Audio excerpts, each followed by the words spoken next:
Bütün cəmiyyətin nifrətinə və hiddətinə səbəb olan hadisədə Azərbaycan Vətən müharibəsindən sonra ərazi bütövlüyünü bərpa edib. ABŞ, Çin liderləri Azərbaycan prezidentinə nə dərəcədə hörmətlə yanaşır, bunu hər kəs görür, bilir. Belə halda Ramiz Mehdiyevin xəyanəti hiddətləndirici məsələdir.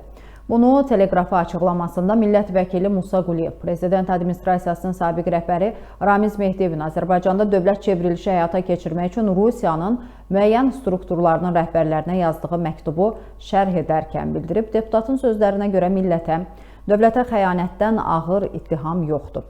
Ramiz Mehdiyevin ünvanladığı məktubda Dövlət Şurası yaradılması ilə bağlı təklifinə gəlincə, bu Sovet rejiminin naftalin qoxan təfəkkürüdür. O düşüncəni həyata keçirmə normal ağla sığmayan bir şeydir.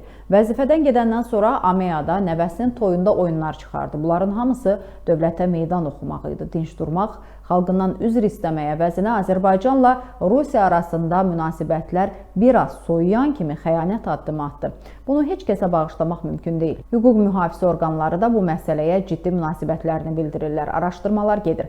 Məxfilik qorunduğu üçün hələlik geniş informasiyalara sahib deyilik, amma yəqin ki, bunlar zamanla ictimaiyyətə də açıqlanacaq. Bu, həm də görk olmalıdır.